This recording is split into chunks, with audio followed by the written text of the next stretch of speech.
Hello and welcome to another live with Shalina B. Happy Monday to you all. If you are new around these parts, I am Shalina B, your go-to mom for family meals and routines. And I also help moms prioritize their self-care, their ambitions, because we need to prioritize our own self while taking care of our homes, of course. But we neglect ourselves sometimes, so we have to make sure that we prioritize our self-care, our hobbies, our ambitions, whatever it is that we desire, because we need to keep ourselves on our to-do list as well. And as we're talking about planning tools today, as we talk about meals and routines, we can focus on our self-care. We can focus on ourselves when our meals are planned out, our groceries are ordered, our family schedule is already reviewed and ready to go. So you have more time to focus on the things that you desire. So we give so much to our family, so why shouldn't we give to ourselves? So today we're going to talk about my top 20, my planning tools for 2025. As in January, I talked about habit formation and how after I finished up with the Daniel fast and I have been doing the 100-day Peloton challenge, how much it has really helped me in all areas of my life. We want to continue with habit formation. We want to continue to make sure that we reach our goals this year, that we are hitting the mark this year, because we got enough to focus on. So when we plan ahead, when we have the tools in place to help us stay on top and succeed, it just really helps to clear our brains and try to focus on some positive stuff, because there's enough negative stuff in the world. So a little bit of background about me. If you don't know, I am a mom of 4 and a family of 6. Me and my husband, we have 8-year-old twins, soon to be 9. We have 2 under 2. I still say 2 under 2 because he's not 3 yet. He's still 2. And 2s are a wonderful stage. If you know, you know. But I have a 2-year-old son and a 1-year-old girl. And one of my twins is on the autism spectrum. So as you can imagine, my days are long and they could be very chaotic. I used to work a 9 to 5 in the office full time until about 2022. And then I stayed home, or I became a stay-at-home mom, a full-time entrepreneur, to prepare for my littles. I didn't know I was going to have babies back to back, but God knew. So he prepared me for it, and we all know it's God's plan over our plan. So you know, he designed my life and I went with it, because when we surrender to all things, not some things. So I surrendered to everything and I said, okay, God, this is what you have for me. Cool. So as you can imagine, having 4 kids, having a house of 6 can be a lot. So planning ahead, having routines, making sure that your meals are ready to go, knowing what things you can control is so important.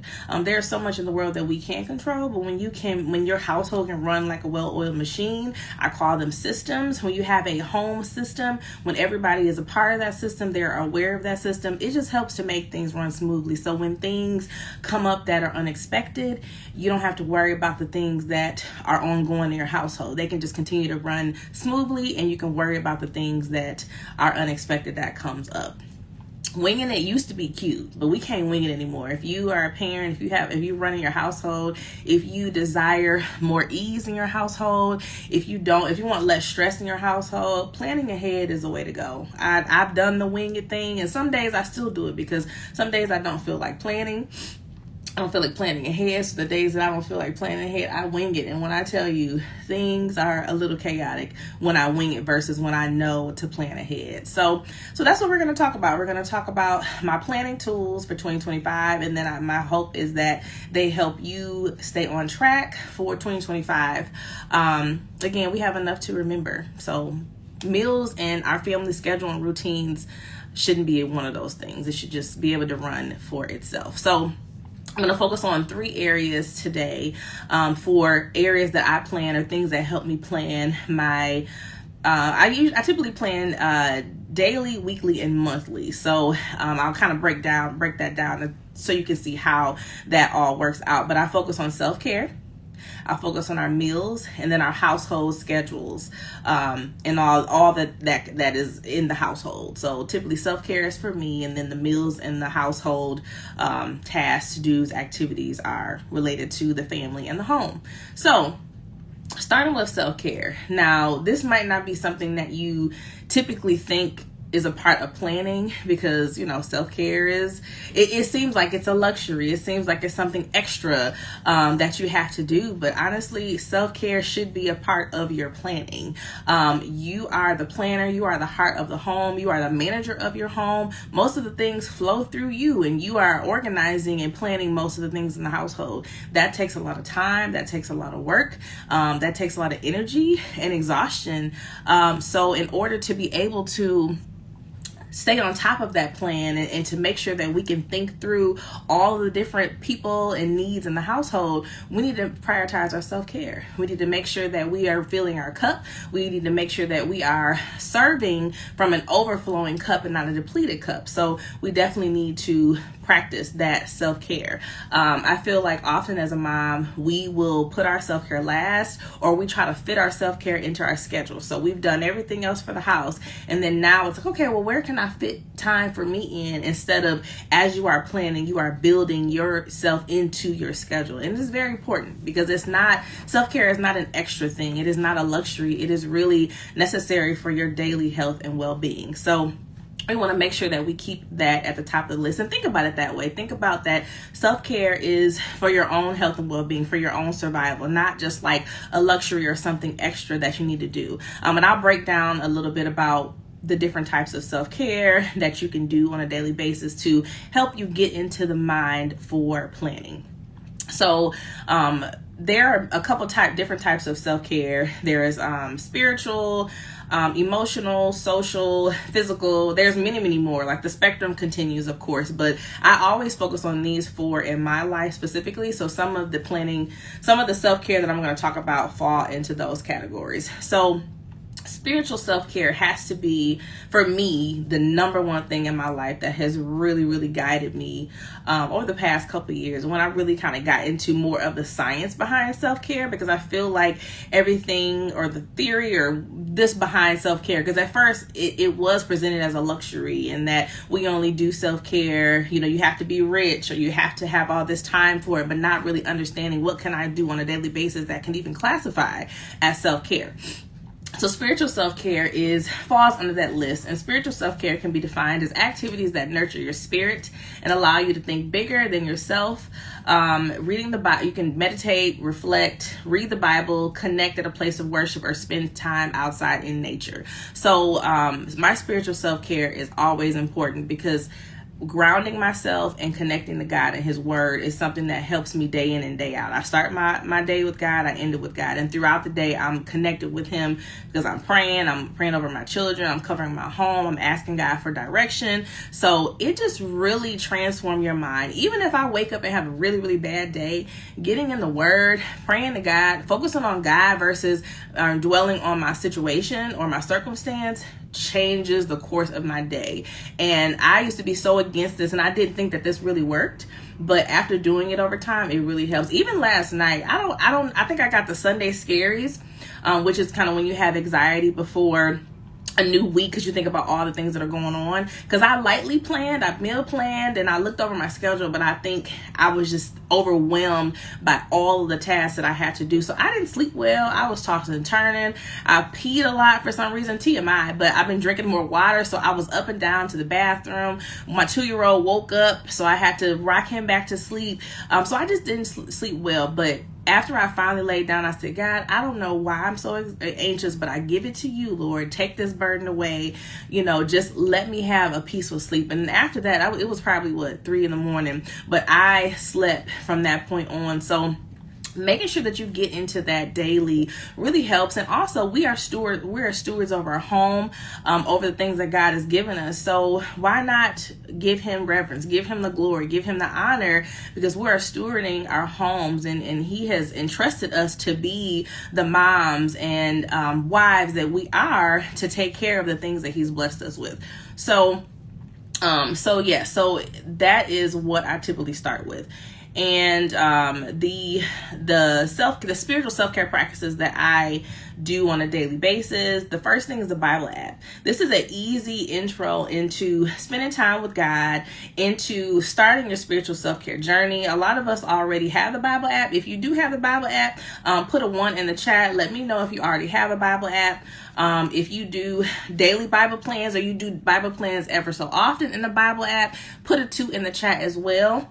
So I love the Bible app because it's free. First off, it's free and it's digital. Everybody's not a pen and paper type of gal, and that's fine, but it's digital, it's on the go. So there's no excuse to get into the word. They also have reminders to get in the word. So daily reminders to read your scripture or daily reminders to do your Bible plan. If you don't want to specifically do a Bible plan, they have a lot of Bible plans. You can search any type of topic and they will find a Bible plan for you. But if you don't want to venture out into Bible plans yet, on the home page of the Bible app, there's a scripture and there's a built-in devotional. So you can read their scripture. You can watch their video, which explains just gives a further explanation or message to the scripture. Then there's a devotional. There's some thought-provoking questions. And then there's a prayer. So it's a really easy way to connect with God, like I said, in the morning or at night, and just to stay in his word all day. So I really enjoy that app. So if you haven't, definitely try out the Bible app. It's a no-brainer, seriously, when you're trying to get involved in the word. And then the second thing that I like to use is a devotional. I got all my props here for the things that I actually use. So this is the 100 Days of Believing Bigger by Marshawn Evans Daniels. If y'all use this, put a pink heart in the chat. This is a good way to ease into it's a journal devotional. So you kind of combines the devotional and it's pen to paper. If you like pen to paper, which I do, I don't know what it is, but it's something about the tactile, the drawing or writing. It just kind of does something to the brain. But this is a devotional and journal, and it's straight to the point, but it's very impactful. So if you've never heard of this is a great devotional journal to try. They have a scripture, she has a message, and then there's a part where she'll ask you a question and you can write it out. So similar to the Bible app, but it's just in paper and book form that you can write it. So I really find that helpful. And especially it's funny how God works. On the days where you may be feeling some type of way, if you pray, or when you are getting ready to get into the word, God will give you the word. He'll give you the scripture or whatever it is that you're working on for that particular day. It will align with your situation. And it's happened time and time again. And I'm like, there is no way, but there is, because God knows his children and he is covering us and he wants us to know that he's there. Because sometimes we can feel like we're not there. In those moments, that's when the enemy tries to isolate us and make us feel that God is not there for us. But he reminds us that I am here. And in things like the devotional and the Bible app, those are ways where he shows up. And, you can talk to him. You can, write about the things that you're going through. You can pray about it and God will help you through it. So that is a good devotional as well. And then lastly, whether you want to add it on or do it separate, to add it to your Bible app, to the devotional journal or not, just a regular non-fancy schmancy notebook does the job as well, because sometimes you just have to journal your thoughts. Journaling doesn't have to be like a linear thing. It doesn't have to be neat. You can draw all over the page. You can write. You can put whatever you want. It's endless. And sometimes some people don't like lined journals, so you can always do like a journal with open-ended pages, just writing or drawing how you feel. So I also enjoy journaling just to get my thoughts out. Maybe I don't have enough space in my devotional journal, so I just want to journal out my thoughts. Sometimes I pray. I write my prayers out to God. Typically in my journals, I'm talking to God. That's typically how I write, but obviously you can write whatever you want in whatever style you can. If you find that you can't, you're not like journaling doesn't come to mind, or you don't know what to write, Google or Pinterest journal prompts, and those prompts can help let those words flow out of your head into paper. So those are just a couple of those those are a couple things for my spiritual self-care that I really, really enjoy. And then now let's talk a little bit about the other forms of self-care, because I kind of touched on it and I'll touch on them a little more. But if you don't know what the definition of self-care is, it is defined as the individual practice of health management without the aid of medical professional. So this is an individual effort. What you put in is what you get out. So if you don't put anything for self-care, you're not going to get anything out of it. If you practice self-care regularly, whatever your cadence is, whether it's every day, every other day, or specific days of the week, that is what you're going to get out of. So think about that. Make sure that you put in what you want out for yourself, your goals for yourself, because you matter. You matter just as much as your family matters to you, because we know that we are going to do all the things for our family, but we have to make sure that we are putting that same energy into us. So that is what self-care, how self-care is defined. And like I mentioned, the 4 types that I talk about typically are spiritual, physical, social, and emotional. And I would classify the Bible app and the devotional journal as spiritual self-care. The journaling could be considered emotional self-care. The emotional self-care is defined as activities to help you connect, reflect, and process emotions. So that could be seeing a therapist, journaling, art, or listening to music.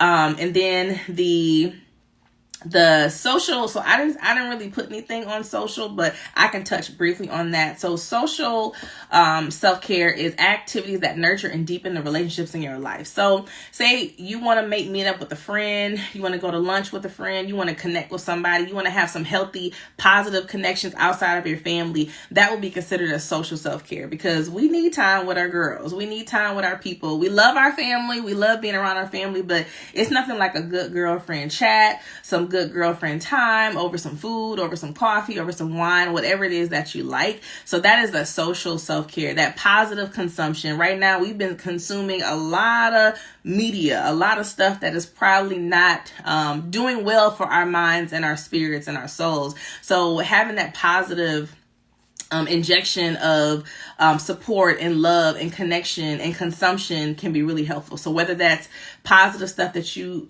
see online or hanging with a friend, that is that social self-care. And the other one, physical, which is the one that I'll mention as far as how I plan, and a part of my self-care is moving your body. So physical self-care are activities to improve the well-being of your physical health. So that could be yoga, stretching, breathing, healthy food choices, and rest. So moving my body has been a goal of mine since I had Charlie, which is my baby girl. She's 1.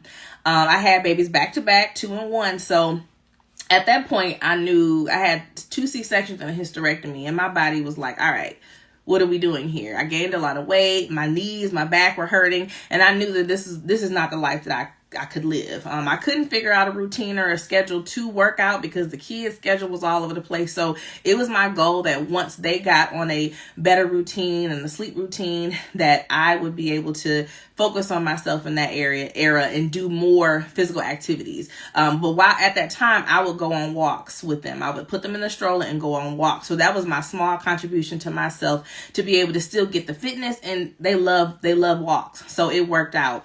But now I've been doing my Peloton every day. I'm a part of a challenge, so it holds me accountable. It keeps me accountable to make sure that I do work out every day, because sometimes you need that accountability. Sometimes it's hard to find the motivation within yourself, because some days we just don't want to do it, but we need that accountability to do things even when we don't want to show up.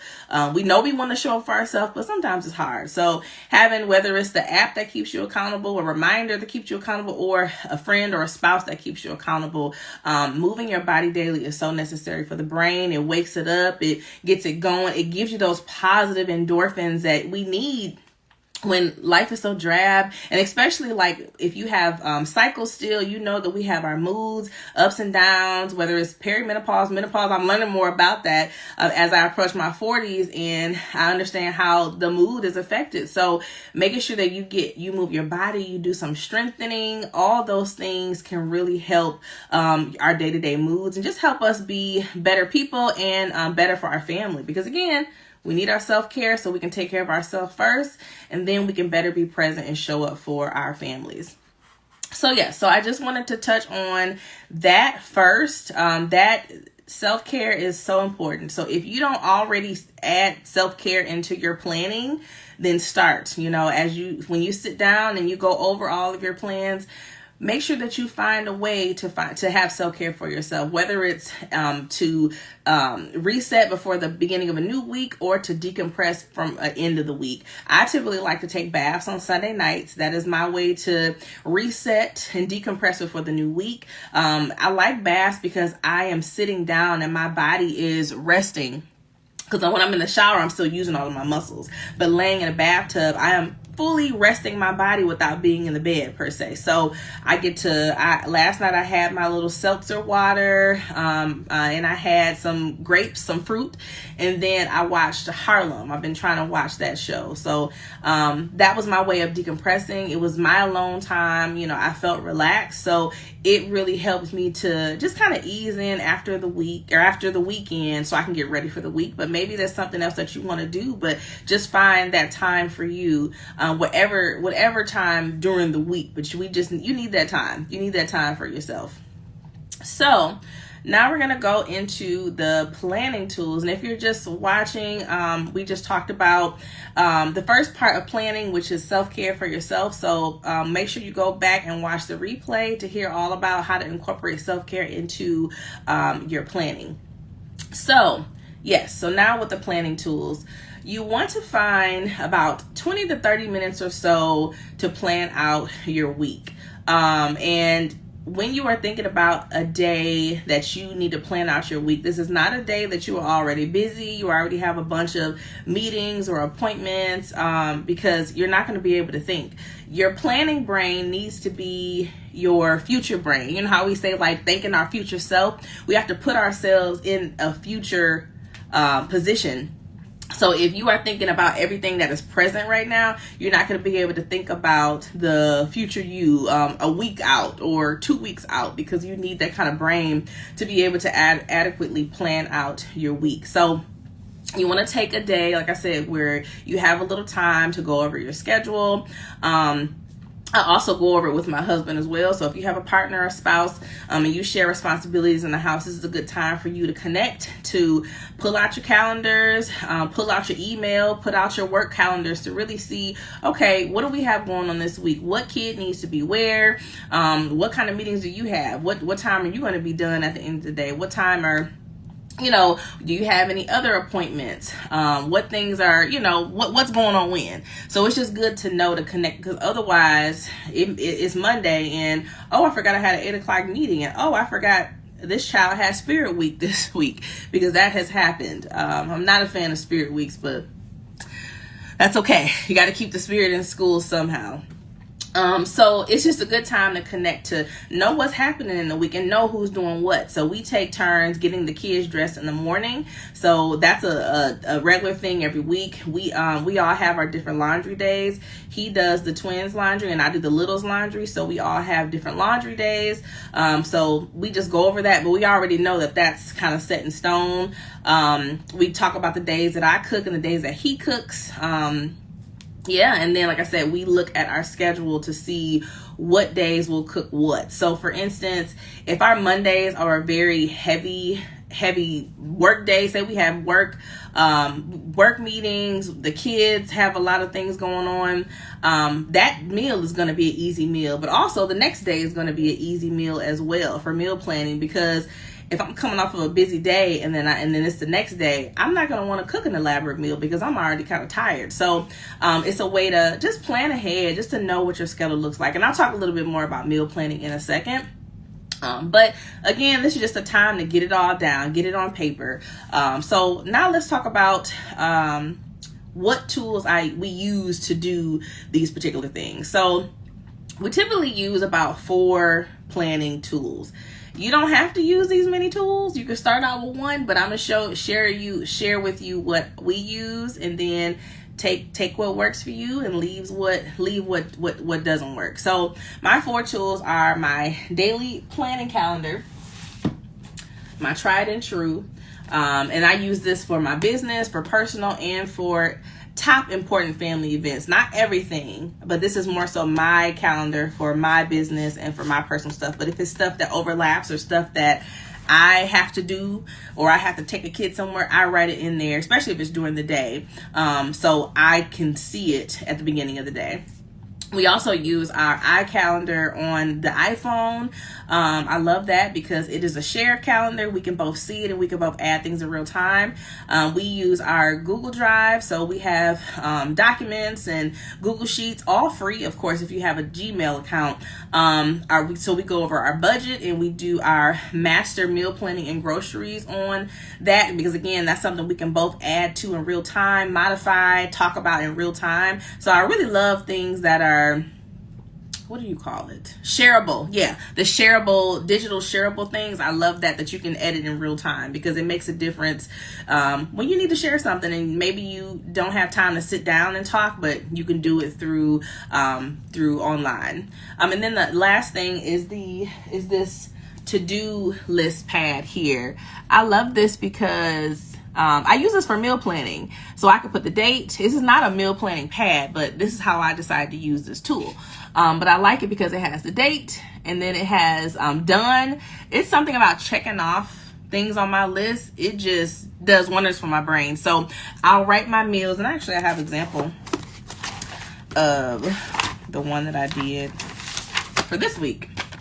So I put the date, I'll put the day of the week, and then I'll put the meals, and then I can just check them off when I'm done with it. So, and then I put it right in my planner, so it's with me, and then I know I'm looking in this every day, so I have it and I can look at it in real time to see what am I cooking today, and then I can take it out in the morning. So those are the 4 planning tools that I use, and I'm going to break them down a little bit. So this planning calendar I've been using for years. I've been using this type for years, but I've been using different layouts. And that's one thing too, when you're looking for a planner, you have to think about your lifestyle. And I've used smaller ones when I didn't have a lot of meetings, or I was in a job that I didn't have a lot of like tasks and meetings. I've used a bigger one that has like the 6 a.m. through 8 p.m. So I knew I had a lot of meetings, so I had appointments to keep up with. I was a project manager, so I had to keep track of different projects. So I use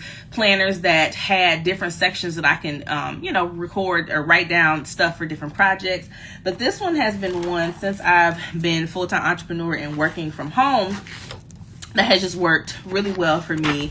This is the planning calendar. It's by the Every Girl for Day Designer. And I love this because it is also like a goal setting calendar. So, it has your stickers, of course. I've gotten into stickers because that's the one thing too. Sometimes planning can be boring. So having the stickers can really kind of just make it more fun. But I like it that it has like a goals for the year section. It tells you how to use the planner. It has action steps for your goals. There's a way to keep balance of your routines, your habits. So I really love that aspect of it. And then specifically within the months, you have the 31 day calendar, so you can see everything. So I try to do these 2 months in advance. So I did obviously January and February in January, and now that it's February, I need to do March and April. And I'll give you the link. I will link it. So thank you for telling me. So yeah, so I have an overview of everything for the month. So I told you we use the iCalendar in iPhone. So that's the master calendar. So every appointment that we have, we put it there. I then will transfer it here because I'm a visual girly, and sometimes the iPhone calendar can be small and smushed in that calendar. So I use that to add it here. And again, for me, it's something about writing it down. I'm able to retain it and remember what I wrote or remember the appointment. And it's pretty, it's my planner, so I'll put the stickers and stuff, and it's pretty. So you have the overview of the month. I like this because it has the notes and to do. So if you have like your top goals for the month, you can put them there. And then it just keeps you accountable. Like I said, we're going to be accountable. We're going to plan ahead. So I love that it has that overview. And then another thing I love about this planner, they have these, what do they call it? Weekly tips. at the top. So they're pretty encouraging. So this is in May, obviously. I'm going a little ahead, but it says get outside for 20 minutes a day to boost your energy and mood. So I love that they have those little encouraging things. And then when it's a new week, like a new month, they have this, what is this? This like a big encouraging quote. So it says, if I waited for perfection, I would never write a word, from Margaret Atwood. So they have those at the end of, or at the beginning of each month, and then at the end of each month, there's like a monthly review, a look back. So, like I said, it just encourages me to keep going when I'm planning. And then the day itself, it has just the open space, open lines that you can write down the things for your day. And then this is particularly my favorite. There's a to-do section. So not many lines, but enough lines to write down things you have to do. And there's these bubbles that you can check it off. Again, checking it off it just makes you feel so accomplished. So that is that planner. And again, I will send the link out for that planner. But I love it. I love it so much. So along with that, I already mentioned the phone and how we can just both be on the same page. We know what appointments are coming, and I could be like, hey, I just added a new appointment on this day, just to let you know it's in there. So, and as he's planning ahead, as I'm planning ahead, and our busy schedules, we can always refer to that. And it's typically always updated to whatever current is going on. And then for the Google Drive, like I said, that's our master meal planning grocery list. One thing we do now though, for our meal planning, we just add it right into the app. We use Meijer. That's our local grocery store. So our app, we're able to just add it right in there until we're ready to purchase. So we will be adding stuff up for 2 weeks and it stays in there. But if you want to write it down, the Google Drive, just a document, you can just type and add what you need. Sometimes we used to do like categories. So we'll do dairy, meat, fruit, pasta, just to have different categories so what are the categories that you use at home. And then you can think about what you need. Maybe it's your staples. Maybe it's a restock of things. Maybe it's a specialty item, but it's a way to categorize as well when you're grocery shopping. And then we have a section for meals. So we'll write down the meals we want, and then we'll make sure that we incorporate the ingredients on that sheet. And another way we use Google Drive is Google Sheets. We have our budget on our Google Sheet. So we know our revenue coming in, we know all the expenses and going out, like everything that typically is due or any expenses that we have is on that sheet. So we know how much it costs, when it's due, and all those things. It's just good to know where your money is going. I know we've all seen all those commercials about you don't know what subscriptions you're paying for, and that's true. So it's a way for us to know what's coming in, what's going out, and to help us with savings and just building more financial health and wealth for our family. So again, Google Drive or the Google Drive, all of that suite is free. So if you have a Gmail account, you can definitely use that. But I think that that's a great way to stay on top of your finances. And again, that's another area where you can sit down and talk about it. Okay, this week is pay week. What do we have to, what bills are due? What do we want to save up for? What account needs attention here? It's just a good way to be on the same page. Especially when you're married, you want communication to be A1 and you want to be on the same page. So that's just one less thing to have to worry about, because you can talk about it and you can know what's going on. Okay, so I already talked about this meal planning pad. So I'll include a link to all of this stuff so that way you'll have it. So if you're interested for any of it. And I guess one thing I did forget to mention along the lines of like your spiritual self-care or just self-care in general, I really my goal was to really speak more positively to myself and love on myself more. And as I got deeper in the word and I got deeper with God, I realized that God loves me and I am his child. So I need to love who he created. So I was able to really just go on this self-love journey. And God has really helped me see me and see who he created in his eyes versus in the eyes of, how we all hear bad things or people have pushed bad things on us. So I've been able to really heal from that and hear from God. And my friend, she does mirror affirmations where she'll write something on a sticky note, and then she'll post it on the mirror, and every day she'll read it to herself or she'll see it. And it just that positive really just kind of reverse a lot of those negative feelings that we've had over time. So I wanted to find a cute little set of things that I could put little cute sticky notes on my mirror. So this came in a set of 3. It has these little flower sticky notes in this little shape here, and then just this little notebook. So I'll put that as well. So if, like I said, if you're a stationary girl, if you like cute notebooks and things like that, it just helps. I bought this too. I don't know why I bought this, but it was cute. It went with the theme. So at some point I'll use it for something, do some cute notes. But yeah, I think those are all of my planning tools. Oh, I did want to talk a little bit about meal planning, and then I'll wrap up because I know it is almost time for me to go. But I really wanted to talk about this today. I'm glad it is helpful. You're welcome. I'm glad, and I will be happy to come back and talk more about it. So about meal planning.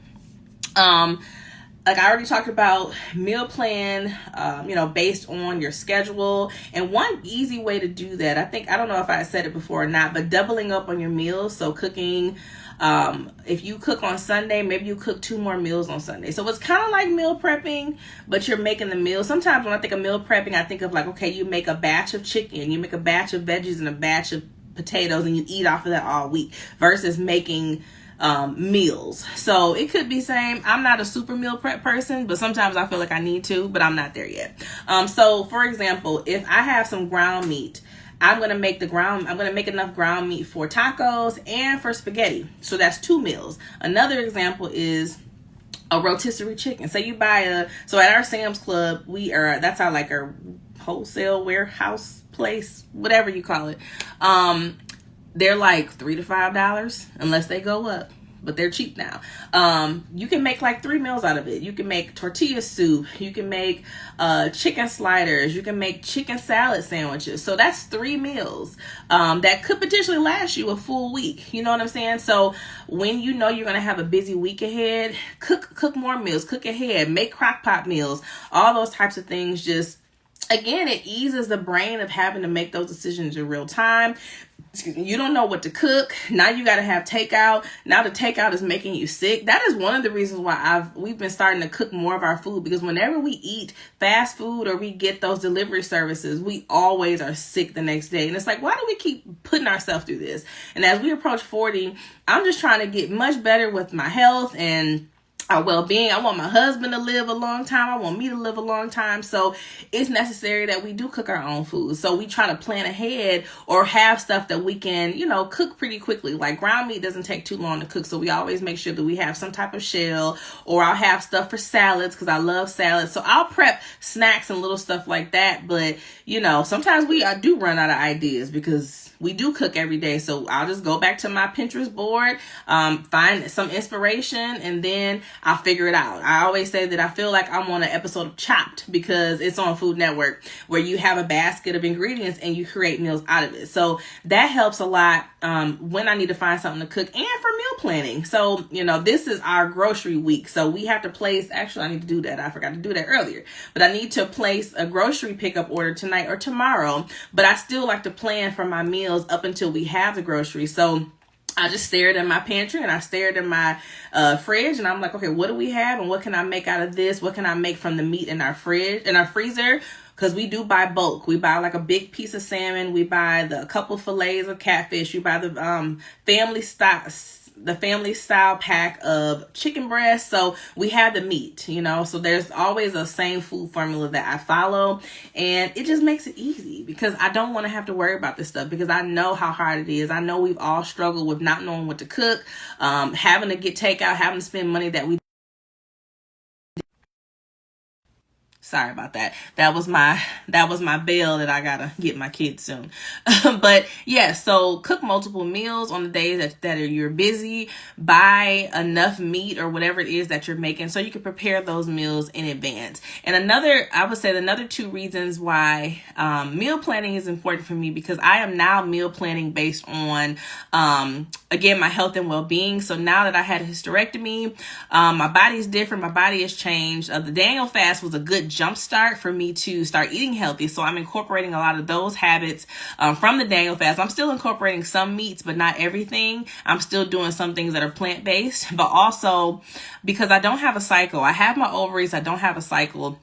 So I do something that's called cycle syncing, and cycle syncing basically helps to align your exercise, your nutrition, and your overall lifestyle with the natural rhythm of your cycle. So even though I don't have a menstrual cycle, I have the mood swings, the bloating, all of that stuff that comes with it. So syncing the cycle helps me to understand, like, okay, in this phase of the 1 through 28 days, I need to eat these type of things. I need to work out. I need to do these type of exercise. You know, I need to focus on this type of meditation or strength training or this type of workout. So I'm just preparing my body in each stage. So sometimes we're like, why can't I get it together? Why am I crying so much? Why am I so angry? And I realized that this could just be a part of the mood in the menstrual cycle. And from there, it just helps me to feel better because I'm not questioning, well, what is wrong with me? But I know it's natural. So what can I do in this phase? And what should I not do in this phase? And then it helps you plan ahead. If you want to be productive in one area, do it in a different phase. You know, you always want to plan ahead for those things so you can be productive and you can show up in the ways you need to show up. But if you ever want me to elaborate more on the cycle syncing, I'd be happy to make another live about it. I am new to this. I've known about it for a while, but I've just been starting to use it for my body, but I've seen great changes already. So I can always share my discoveries and my takeaways if you want me to elaborate on that. But those are the reasons why also like meal planning has just been important, because it's going to take a little more time for me to research, like, okay, I need to eat greens, berries, protein, lean meats and stuff in this. I'm in the phase 1 luteal. The early luteal phase is what the particular cycle that I'm in this phase, or in the cycle syncing. So those are some of the things it recommends I eat. So I try to make sure that I have what I need in each of those phases, and to make sure that I'm eating healthy, I'm incorporating plant-based meals throughout. So this is just my goal. This is just how I'm showing up for myself as I'm on my road to 40s. And if you've heard me talk about habits, you start habits early. I don't want to wait till I'm 40 to start these habits. So I'm starting now at 37. I'll be 37 this year. So I'm starting now and getting my body prepared so I won't fall apart. Because when I turn 30 and in my 30s, things have been going crazy. And I know I gave myself grace because of the kids, but now I'm like, I owe it to myself to get it together, even if it's small steps, simple steps. There's little things that we can do to build onto those habits, to make them stick, to make them sustainable. We don't have to go crazy and do everything at once, because that's not sustainable. And that's the first way to burn out and to not reach our goals. So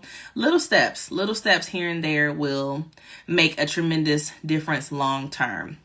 So that's it, y'all. These were the planning tools for 2025. Again, I hope that they were helpful for you. I hope that is something that you can use. If you have any questions or there's ever anything you want me to elaborate on or make another live about, let me know in the comments. I would be definitely happy to do that. My goal is to go live once a week. I'm trying to do it every Sunday, but Sundays, preparing for the week might be a little bit much. So maybe Mondays, if Mondays work, I will do it on Mondays. And then we can chat about some topics. We can get ourselves ready for the week. We can make sure that we are showing up for ourselves in all areas of our lives. And we can make the best of 2025. So if there are no questions, I'm going to go.